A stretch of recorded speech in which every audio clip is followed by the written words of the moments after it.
Hi, friends. Thanks for joining me here in my hay room with my kitties. They're all over the place, so hopefully they won't disturb us too much.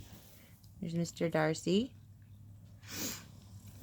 I have my camera on a little tripod here. They keep trying to play with it, so hopefully they'll leave me alone while I read this story. So the first story... sorry, I'm getting messages on my phone. The story I'm going to read, the book is called In Grandma's Attic, and each chapter is short, like 4 pages maybe, very short. So each time I read, I'm going to read one chapter, which is one story. And the cats are bugging me, like climbing all over the place, disturbing me. So I'm going to be trying to keep them away. Okay, let's get into the first chapter. Pride goes before fall. Now, here is a picture of the 2 little girls that this first story is about. Okay?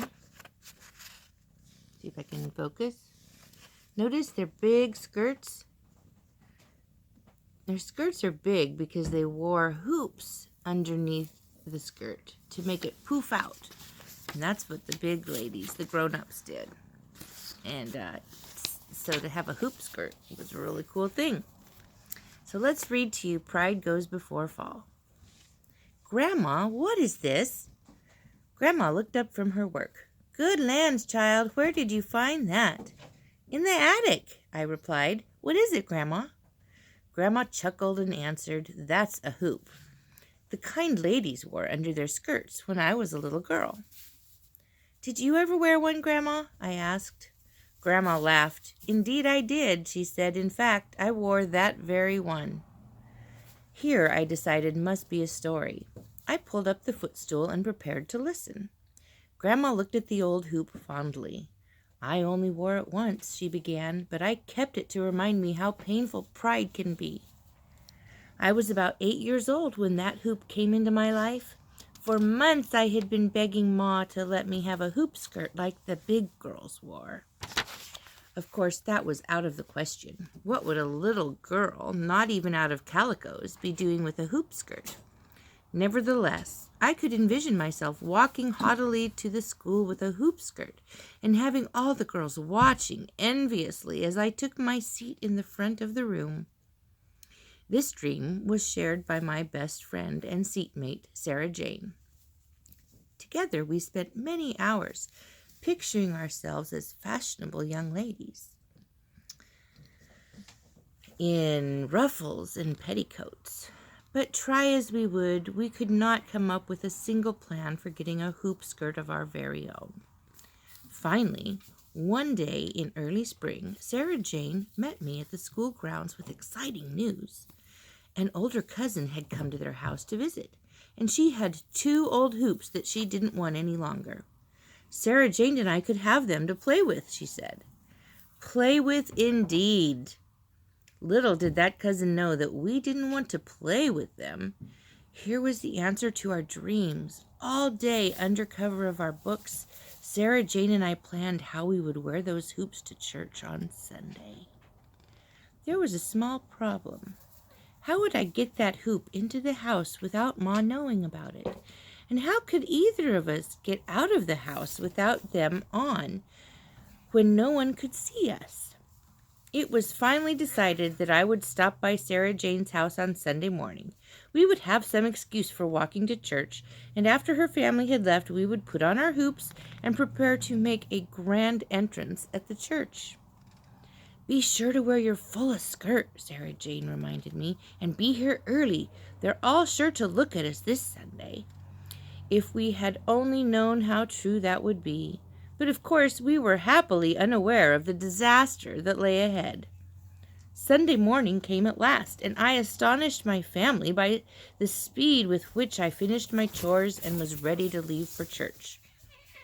I'm going with Sarah Jane this morning, I announced, and set out quickly before there was any protest. All went according to plan.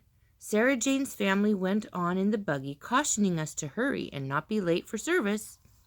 We did have a bit of trouble fastening the hoops around our waists and getting our skirts pulled down to cover them.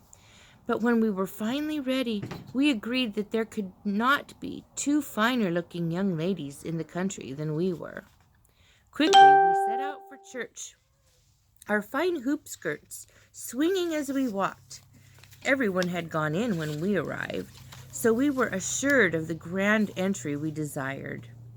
Proudly, with noses tipped up, we sauntered to the front of the church and took our seats. Alas! No one had ever told us the hazards of sitting down in a hoop skirt without careful practice. The gasps we heard were not of admiration, as we had anticipated. Far from it. For when we sat down, those dreadful hoops flew straight up in the air. Our skirts covered our faces, and the startled minister was treated to the sight of 2 pairs of white pantalettes and flying petticoats. Sarah Jane and I were too startled to know how to disentangle ourselves, but our mothers were not. Ma quickly snatched me from the seat and marched me out the door. The trip home was a silent one. My dread grew with each step. What terrible punishment would I receive at the hands of an embarrassed and upset parent? Although I didn't dare look at her, I knew she was upset because she was shaking. It was to be many years before I learned that Ma was shaking from laughter and not from anger. Nevertheless, punishment was in order. My Sunday afternoon was spent with the big Bible and Pa's concordance. My task was to copy each verse I could find that had to do with being proud. It was a sorry little girl who learned a lesson about pride going before a fall, that day. The story ended. "And you were never proud again, Grandma?" I asked. Grandma thought soberly for a moment.